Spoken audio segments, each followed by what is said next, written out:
भारत के खास प्रोग्राम में आप सभी का स्वागत है। मैं हूं आपके साथ क्रांति प्रिया। आज बात करेंगे उम्मीदों के बजट पर। जी हां, हाल ही में बजट आया।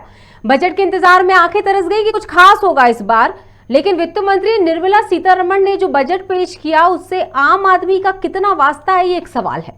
वो अभी तक समझ ही नहीं पा रहा। किसान, बेरोजगारी, पेट्रोल, डीजल, स्वास्थ्य सहित वो सब मुद्दे जो देश में प्रमुखता से उठे, लेकिन हल कुछ नहीं। आवाज सड़कों तक पहुंची, लेकिन न जाने संसद में सब कुछ डूबा रह गया। अब बात यह है कि उम्मीदों का ये बजट क्या लोगों को नाउम्मीद करके चला गया? इस पर हम चर्चा करेंगे। हमारे साथ जुड़े हुए कुछ खास मेहमान। सबसे पहले हम स्वागत करते हैं, हमारे साथ जुड़ी हुई है स्टूडियो में सुरभि अग्रवाल, सीए है, इनका हम स्वागत करते हैं। और सुरभि जी के साथ हमारे साथ कुछ खास लोग और जुड़ेंगे, उनके नाम बता देते हैं। भूपेंद्र गुप्ता जी हमारे साथ जुड़ेंगे, कांग्रेस प्रवक्ता। उमेश शर्मा जी हमारे साथ बीजेपी प्रवक्ता जुड़ने वाले हैं। सबसे पहले आपसे शुरुआत करते हैं बातचीत की। जैसा कि हम उम्मीदों का बजट हमने नाम दिया है और एक इस पे विस्मयबोधक चिन्ह लग जाता है। क्या वाकई उम्मीदों का बजट? सबसे पहले तो इस सवाल का ही जवाब आपसे ले लेते हैं। बतौर सीए, बतौर महिला, बतौर आम नागरिक, हम हर तरह से प्रतिनिधित्व करते हुए इस सवाल का जवाब आपसे लेते हैं। बिल्कुल, थैंक यू स्वागत के लिए। और आम आदमी ने, जो मिडिल क्लास लोग थे, उनकी काफ़ी उम्मीद थी। तो जो बजट था वो मिला जुला था। और अगर हम एज अ सीए और एज अ अपन करदाता के उस पर देखें तो करदाताओं को स्लैब के चेंज होने की बहुत उम्मीद थी, जो कि नहीं हुआ। तो उनकी वो उस चीज़ को लेके मायूस जरूर हुए हैं। और परंतु डायरेक्ट टैक्स में एक बहुत अच्छा उन्होंने एक आपको चेंज दिया है कि यदि अगर आपकी कोई रिटर्न गलत चली जाती है तो वो 2 साल के अंदर आप सुधार सकते हैं उसको। अगर जैसे 20-21 की आपकी रिटर्न में कुछ गड़बड़ी है तो आप उसे 2024 तक सुधार सकते हैं। परंतु यदि आपका रिफंड है, आप रिफंड लेना चाहते हैं या रिफंड बढ़ाना चाहते हैं तो आप नहीं भर सकते हैं। परंतु आप अगर अपनी इनकम को बढ़ाना चाहते हैं तो आप उस चीज को भर सकते हैं। और बहुत अच्छा भी कह सकते हैं, बजट काफ़ी चीज़ें सस्ती हुई हैं। जैसे चमड़ा उन्होंने बोला कि सस्ता होगा।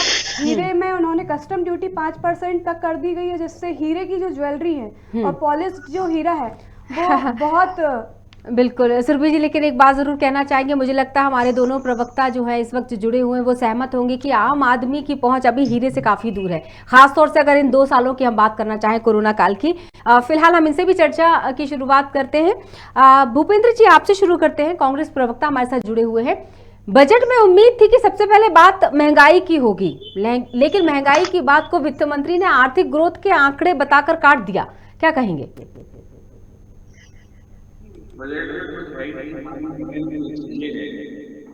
समझती है कि बजट में आया है ब्यौरा, क्या है बजट में कौन सा पैसा है बताया कि बजट में, और ये कहाँ पर खर्च होगा। 40 लाख करोड़ का बजट बना, 22 लाख करोड़ की इनकम, 18 लाख करोड़ जो है बजट के लाख जो है ये चीज मैं समझना चाहता हूँ। 0.9% मैन्युफैक्चरिंग पहुंच पा रही है। हमारी टीम से कोशिश करेंगे कि हम फिर से संपर्क करें आपसे ताकि हम स्पष्ट सुन सकें। बहुत महत्वपूर्ण सवाल था, इस सवाल का जवाब जरूर आपसे लेना चाहेंगे। फिलहाल मैं बात कर लेती हूँ बीजेपी प्रवक्ता हमारे साथ जुड़े हुए उमेश शर्मा जी। उमेश जी, जिस तरह से भी महंगाई की बात हम कर रहे थे, भूपेंद्र जी से हम इस सवाल का जवाब लेंगे। आपसे भी इस सवाल को मैं दोहराती हूं कि पूरे बजट में कहीं भी ये बात नहीं मानी गई कि महंगाई से लोगों की कमर टूटी है। क्या कहेंगे? मुझे लगता है कि कोई भी सरकार होती है उसका यह प्रयास होता है कि वो वोटों के लिए लोक लुभावन बजट की प्रस्तुति करे। क्रांति प्रिया जी, मुझे लग रहा है कि आवाज वही कठिनाई मेरे साथ भी हो रही है कि इको बहुत हो रहा है। हाँ, आप ठीक हुआ थोड़ा सा, कृपया तो मुझे लग रहा है जी, मुझे लग रहा है कि सरकार ने एक लोक लुभावन बजट देने से अपने आप को बचाया है। हाँ। और ये बजट जो है ये दूरदर्शी बजट है। इस बजट के अंदर भारत की अधोसंरचना विकास का ध्यान रखा गया है। इस बजट में भारत की शिक्षा के लिए पर्याप्त प्रावधान करे गए हैं।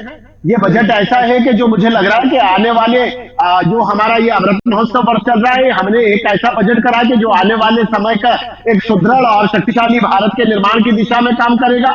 और आप देखिए कि किसी भी बजट की जो सबसे प्रमुख बात होती है वो ये होती है कि सरकार इस विपत्ति के काल में आर्थिक ग्रोथ कितनी बनाए रखेगी। तो निर्मला सीतारमण जी ने कहा है कि हमारी जो आर्थिक ग्रोथ है वो 9.24 की रहेगी, और मुझे लग रहा है कि ये बहुत ही बेहतरीन आंकड़ा प्राप्त करा गया। मध्य प्रदेश के लिए तो और ज्यादा प्रसन्नता का विषय है कि केन बेतवा लिंक योजना के 44,000 करोड़ रुपए की हमको प्राप्ति हुई है। नदियों को जोड़ने वाले कामों के ऊपर विकास के लिए बात करी गई है। 80 लाख प्रधानमंत्री आवास योजना के अंतर्गत मकान दिए जा रहे हैं ताकि झुग्गी मुक्त भारत का एक स्वप्न हम प्राप्त कर पाए। 2023 को जो करा गया है वो मोटा अनाज वर्ष घोषित करा गया है, और उसका लाभ जो लेकिन एक प्राप्त बात होगा और देखने को मिल रही सीधे है उमेश जी कि अगर बजट आपके हिसाब से संतोषजनक है, सुरभि जी के जो बातचीत हो रही थी कहीं ना कहीं संतोष उन्होंने भी व्यक्त किया, तो फिर प्रदर्शन क्यों हो रहा है देश भर में बजट के आने के बाद से? और इसमें विपक्ष नहीं बल्कि आम जनता भी प्रदर्शन कर रही है, नाराजगी जाहिर कर रही है। नौकरी पेशा लोगों के लिए किसी तरह की कोई संतुष्टि उनके चेहरे पर नजर नहीं आई, नाराजगी उनके चेहरे पर है। क्रांति प्रिया जी, मुझे तो प्रदर्शन जैसे दृश्य तो कहीं दिखाई नहीं दिए हैं। और जहां तक कांग्रेस के मित्रों की आलोचनाएं या अन्य राजनीतिक दल जो भारतीय जनता पार्टी से वैचारिक मतभिन्नता रखते हैं, तो ये लोकतंत्र की स्वाभाविकता है और हमारे लोकतंत्र की परिपक्वता इसी में है कि ये तो ऐसा होता है कि जो भी सरकार बजट पेश करती है तो विपक्ष उसकी आलोचना करता है, सकारात्मक आलोचना करे, मुद्दे आधारित आलोचना करे, नीतिगत आलोचना करे, वो शिरोधार्य। और जिस समय हम विपक्ष में हुआ करते थे और बजट आता था तो हम जनता के हितार्थ इस प्रकार की सकारात्मक आलोचना हमारे द्वारा भी होती थी, और ये लोकतंत्र की परिपक्वता इसमें हम उस आलोचना को शिरोधार्य करते हैं। पर मुझे लगता है कि कांग्रेस पार्टी के जो मित्र है वो केवल राजनीतिक विखंडावाद खड़ा करने के लिए आलोचना करते हैं। कांग्रेस पार्टी के मित्रों के पास कोई ठोस आधार नहीं है, और ये कुछ परंपरागत जुमले होते हैं जो हर बजट में दिए जाते हैं। उमेश जी भूपेंद्र जी हमारे साथ जुड़े हुए हैं। शायद भूपेंद्र जी तक आवाज नहीं पहुंची। मैं सुरभि जी आपसे एक सवाल ले लेती हूँ। क्रिप्टो करेंसी को हमारे देश में अब लागू कर दिया गया है, क्या परिवर्तन देखने को मिलेगा आम जनता के हिसाब से? इस सवाल का जवाब। क्रिप्टो करेंसी को अभी लागू नहीं किया गया है। जो आरबीआई के द्वारा भारतीय वर्चुअल डिजिटल एसेट्स को वो लाने की बात कही उन्होंने, क्रिप्टो करेंसी को अभी लीगलाइजेशन में नहीं लाया गया, परंतु उन्होंने आरबीआई जो डिजिटल एसेट जो इशू करेगी उसमें 30% का टैक्स उन्होंने पहले ही उसमें लगा दिया है कि जो भी आपका प्रॉफिट होगा उसमें 30% का टैक्स सरकार को पे करना होगा, और जो भी आप लेन देन करेंगे उसमें 1% का टीडीएस काटा जाएगा। तो ये वर्चुअल डिजिटल एसेट्स अपनी डिजिटलाइजेशन को बहुत अच्छा करने के लिए उन्होंने और प्रबंधन को मजबूत करने के लिए वो बीडीए को लेकर आ रहे हैं। बाकी अभी क्रिप्टो करेंसी हमारे देश में आ रही है नहीं आ रही है वो सरकार की अभी हम देश की अर्थव्यवस्था में ये जो बजट आया है आपको लगता है इस पर असर पड़ेगा? पिछले 2 सालों के मद्देनजर इस सवाल को अगर मैं आपसे पूछूं तो बिल्कुल इसका असर पड़ेगा। काफी स्टार्टअप्स के लिए उन्होंने अच्छा बजट दिया है और 60 लाख लोगों को रोजगार देने की बात भी कही है। किसानों के लिए जो ऑर्गेनिक खेती का और डिजिटलाइजेशन विश्वविद्यालय का उन्होंने जो कहा है उससे काफी अच्छी जो हमारे 50% या जो कृषि वाला देश कहा गया है भारत को, उसके लिए काफी अच्छा मतलब आगे प्रोग्रेस करने के लिए ऑर्गेनिक जो खेती आएगी उससे हेल्थ में भी काफी प्रभाव पड़ेगा और जो खेती से रिलेटेड जो बिजनेस है उसमें भी काफी प्रभाव पड़ेगा। जी उमेश जी से मैं सवाल रखना चाहूंगी, अगर उमेश जी तक मेरी आवाज पहुंच रही है कि युवा और अभिभावक तो खुश नजर आए, हमने कई तरह की प्रतिक्रियाएं ली, युवाओं पर बात हुई, रोजगार मिलेगा, अभिभावकों पर बात हुई, व्यापारियों पर भी बात हुई, लेकिन व्यापारी निराश हैं। जीएसटी वगैरह की जो बातचीत चली थी, जीएसटी का जिक्र हुआ है, तो मैं चाहूंगी कि सुरभि जी आपसे जवाब ले लेती हूँ। जीएसटी को व्यापारी क्यों निराश है? जीएसटी को लेकर काफी उम्मीद थी, बट कोई भी उनके द्वारा स्लैब रेट चेंज नहीं किया गया है, जिससे थोड़ा सा व्यापारी नाराज है। बाकी कहीं ना कहीं व्यापारियों को फायदा तो होगा बाकी चीजों को लेके जो उन्होंने अच्छा जो बजट दिया है। तो बाकी जीएसटी से लेके तो करदाता जो हैं वो नाराज हैं, और एक अच्छा कलेक्शन उन्होंने बताया कि 1.4 करोड़ 1.40 करोड़ का जो कलेक्शन हुआ है जनवरी में, वो अभी तक का रिकॉर्ड का कलेक्शन था। मतलब सबसे अधिक जनवरी में कलेक्शन किया गया, तो वो देश के लिए अच्छा है। मतलब व्यापारी उसको एक्सेप्ट कर रहे हैं जीएसटी को धीरे धीरे। तो अभी उन्होंने उस रिकॉर्ड को सामने रखते हुए उन्होंने सोचा होगा कि अभी जीएसटी में कोई अंतर ना लाया जाए, जिससे कि कलेक्शन उनको अच्छा मिल ही रहा है। हाँ, बिल्कुल सही बात है। अब बात करते हैं, पीएम नरेंद्र मोदी जी ने कहा कि ये युवाओं का भविष्य उज्जवल करेगा बजट, और हमने टॉपिक ही उम्मीदों का बजट रखा है। तो ये बात कितनी शब्दशाह खरी उतरती है कि युवाओं का भविष्य उज्जवल करेगा। बिल्कुल, युवाओं को भविष्य भी उज्जवल होगा, क्योंकि उन्होंने आत्मनिर्भर भारत के तहत 60 लाख लोगों को जो रोजगार देने की बात कही है। जो कोरोना के टाइम पे कुछ लोग बेरोजगार हो गए थे, और फ्रेशर्स कुछ लोग हैं, उनको रोजगार मिलेगा, तो युवाओं के लिए तो बहुत ही अच्छा है। और डिजिटलाइजेशन जो शिक्षा के क्षेत्र में वो लेके आए हैं, उन्होंने 12 चैनल से लेके उसको 200 चैनल तक कर दिया गया है, जिससे हर चैनल पे एक क्षेत्रीय भाषा में आपको शिक्षा दी जाएगी। बिल्कुल। तो बच्चों का भविष्य भी काफी अच्छा उससे रहेगा। अगर देखा जाए तो अभी हम सिक्के का एक पहलू देख पा रहे हैं। हमारे साथ कुछ और मेहमान जुड़ेंगे, अतिथि जुड़ेंगे इस कार्यक्रम से, तो हम जानेंगे कि इसका दूसरा पहलू क्या है। फिलहाल तो हम ये बात करते हैं कि आम बजट में युवा वर्ग ने नौकरी, 5G सुविधा, मोबाइल चार्जर सस्ते के फैसले पर खुशी जताई, लेकिन अब वही बात हो रही है कि व्यापारी वर्ग के हाथ निराशा लगी थी। वित्त मंत्री ने आम बजट से व्यापारी, शिक्षक और युवाओं को साधने की कोशिश की। मानते हैं आप इस बात को? बिल्कुल। उन्होंने किसानों को, युवाओं को और शिक्षा को लेके उन्होंने काफी मतलब अच्छा बजट दिया है। बस हमारे करदाता थोड़ा सा मायूस है कि उनका स्लैब रेट चेंज नहीं किया, लास्ट ईयर के जैसे ही रखा गया। और भविष्य में जो उन्होंने बोला, निर्मला सीतारमण जी ने बोला, स्ट्रिक्टेबल बट प्रेडिक्टेबल टैक्स के लिए।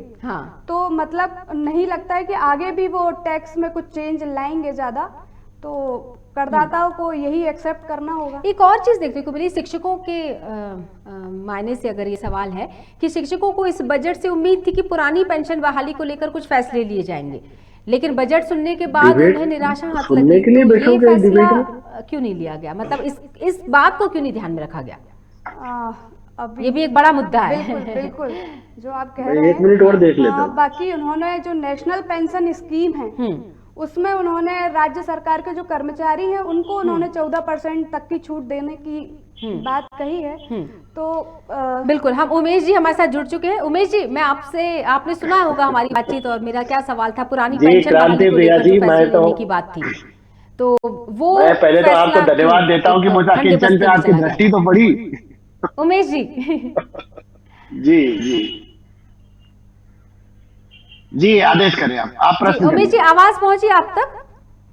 बहुत अच्छे से पहुंची, बहुत अच्छे से। पुरानी पेंशन बहाली पर रखा था मैंने कि बजट से उम्मीद की गई थी। देखिए क्रांति प्रिया जी, कोई भी सरकार होती है वो लाभ हानि का व्यापार करने के लिए बैठी नहीं है। सही। और सरकार का जो दृष्टिकोण होता है वो संभाव का होता है। कोई भी सरकार जब बजट प्रस्तुत करती है तो उसकी तराजू में दोनों बाट एक जैसे होते हैं। बिल्कुल। सरकार का ये कभी भी इरादा नहीं होता कि खरीदने का बाट अलग रखा जाए और बेचने का बाट अलग रखा जाए। सरकार जो होती है अंततः उसका लक्ष्य होता है कि इस बजट से देश का सर्वांगीण विकास कैसे होगा। तो मुझे लग रहा है कि किसी भी राष्ट्र के लिए जो सबसे ज्यादा प्राथमिक आवश्यकताएं होती है, उसके व्यापार के लिए, उसके उद्योग के लिए, वो होता है सड़कों का संजाल सुव्यवस्थित हो। 20,000 करोड़ रुपए का प्रावधान सड़कों के लिए करा गया। 400 नई वंदे भारत ट्रेनें चलाई गई है। 80 लाख प्रधानमंत्री आवास योजना में मकान बनाए जा रहे हैं। ई विद्या जो अभी सुरभि बहन जी कह रही थी, उसमें मैं एक और बात जोड़ देता हूँ कि ई विद्या का कंसेप्ट लाया गया, जिससे हर एक स्कूल के अंदर पढ़ाई का मुझे लग रहा है कि डिजिटल क्रांति करी जा रही है। ये जो सारा बजट है, और जो कृषि का क्षेत्र है, क्योंकि भारतवर्ष तो हमारा कृषि आधारित आर्थिक व्यवस्था पर आश्रित एक राष्ट्र है, तो मोटा अनाज वर्ष घोषित करा वो अपनी जगह है। और एमएसपी जो मिनिमम सपोर्ट प्राइस रहा है, पिछले बार भी जब हमने किसान आंदोलन देखे थे तो हमने देखा था कि मिनिमम सपोर्ट प्राइस को लेकर। हाँ उमेश जी, गुप्ता जी की भी राय जान लेते हैं। गुप्ता जी से बहुत देर से मैं सवाल रखना चाह रही थी, हमारे साथ जुड़ चुके हैं भूपेंद्र गुप्ता जी। गुप्ता जी, जिस आप सबसे पहला सवाल ही है, सब आपसे कर रही हूँ मैं, अगर तो आपको क्या लगता है, व्यापारियों के लिए कुछ नहीं था?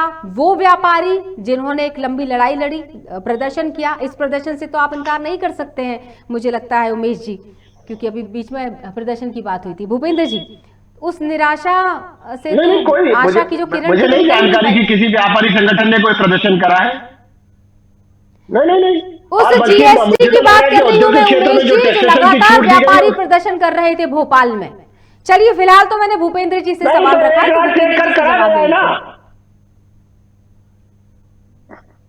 एक छोटे से मुझे लगता है अगर आवाज पहुंच रही भूपेंद्र जी, हमारे पास पहुंच रही, आपके पास पहुंच रही नहीं? जी बिल्कुल भूपेंद्र जी।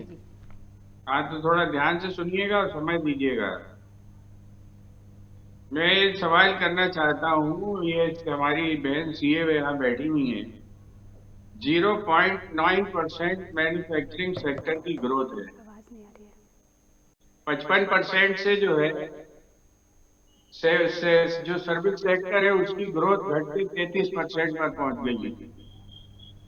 हमारा जो ग्रोथ जो है मैन्युफैक्चरिंग के सारे सेक्टर्स का, तो इससे 9.2% -7.3 थे, 9.2% की उछाल ये कौन सी मैथमेटिक्स से आ सकती है? ये हमारी बहन बता दी, ये तो चीजें समझती हैं। भाजपा के मित्र तो जो है अपना भाषण फटका रही है। ये बता दी किस गणित से जो है 0.9% ग्रोथ से हम जो है। उमेश जी आप मुस्कुरा रहे हैं, कुछ कहना चाह रहे होंगे शायद भूपेंद्र जी की बात पर, कुछ आप बात रखना चाह रहे हैं? सुन रहा जी भूपेंद्र जी कंप्लीट कीजिएगा। जी, मैंने जो सवाल किया क्या हुआ? जी, मैं हमारी टीम से चाहूंगी कि वो थोड़ा सुनिश्चित करें आवाज पहुंच नहीं पा रही है। बोलेंगे काय मुझे बुझाया भूपेंद्र जी, आधा सेंटेंस नहीं हो पाता, आप बोलने लगती।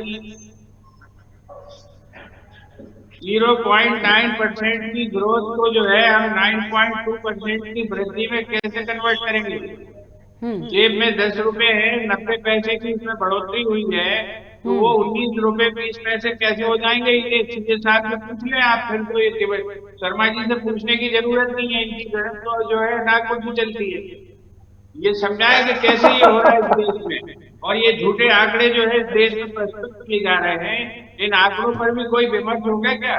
पूरे देश को डिजिटल डिवाइड की तरफ ले जा रहे हैं। जब आज जो है हमारे मध्य प्रदेश में 20,000 स्कूल शायद आपके सवालों का जवाब उमेश जी के पास है।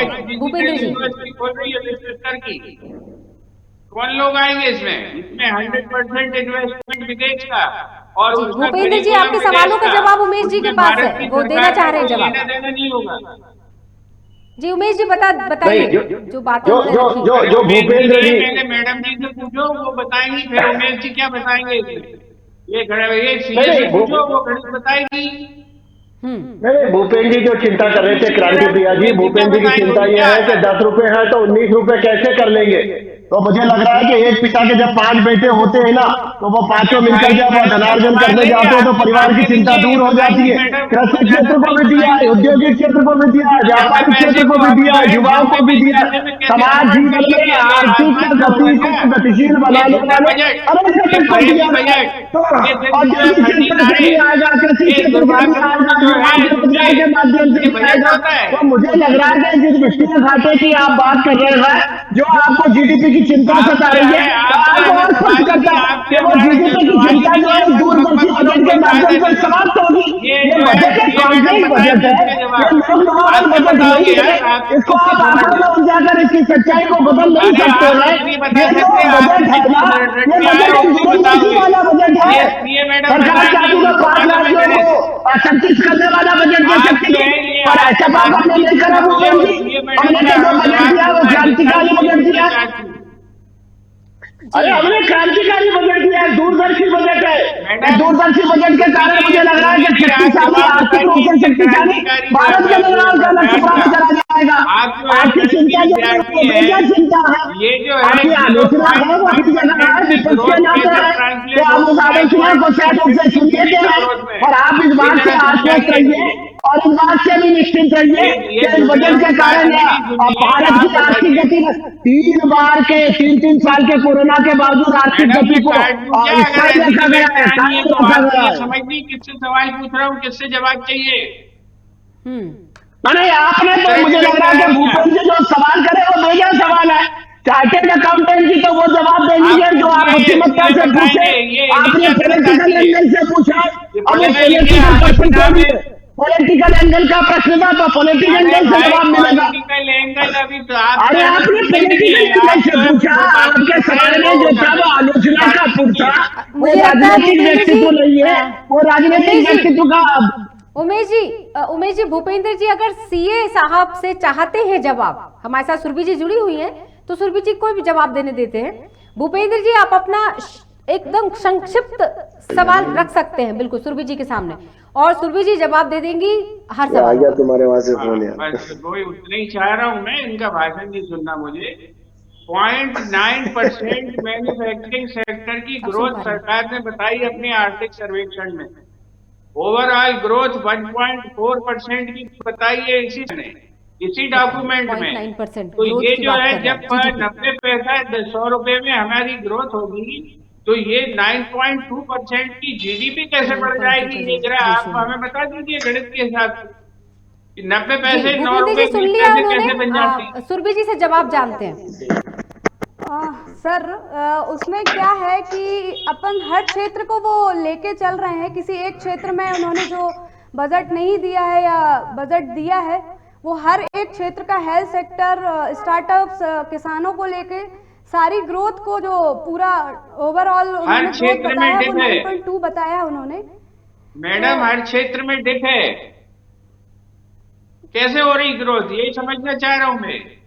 सर आप जीएसटी कलेक्शन देख रहे हैं, ग्रोथ कोरोना के बाद भी जीएसटी कलेक्शन 3 साल के रिकॉर्ड पर है, तो कहीं ना कहीं ग्रोथ तो हो रही है। जीएसटी कलेक्शन टोटल इनकम का कितने % है बताइए आप, तो इन्हें समझाइए बीजेपी वालों को। ये उल्लू बना रहे हैं देश को, ये जो है आंकड़े क्रिएट कर रहे हैं, ये फर्जी आंकड़े बना रहे हैं। फर्जी आंकड़े बनाने की बात आई है उमेश शर्मा जी पार्टी पर। अरे इनसे मैडम से तो समझो पहले, वो काम की बात समझाएंगी। हम दोनों तो नेतागिरी कर रहे हैं, असली काम ये कर रही है। इनसे पूछो, ये बताएंगे। ये क्या बताएंगे उमेश जी? मेरे पीछे क्यों पड़े? आपके सारे पैरामीटर्स जो हैं, सारे पैरामीटर्स नीचे जा रहे हैं।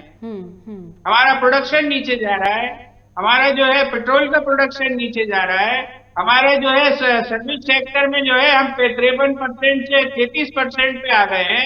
हमारी जो है जीडीपी में कंट्रीब्यूशन हर फील्ड की घट गई है और ग्रोथ हो रही है 9.2%, -7.3 से हमने 36% की उछाल मार ली। ये फर्जीवाड़ा आप जो है और समझाने की कोशिश नहीं कर रहे हो, कह रहे हो और सपने दिखा रहे हो 25 साल के। 1 साल का बजट है, 25 साल के सपने।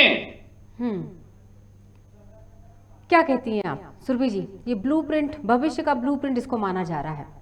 जो उन्होंने डिजिटलाइजेशन किया है और जो ई पासपोर्ट की भी बात उन्होंने कही है, तो सारे देश को वो डिजिटलाइज करने का जो सपना देख रहे हैं वो भविष्य को लेकर ही उन्होंने देखा है।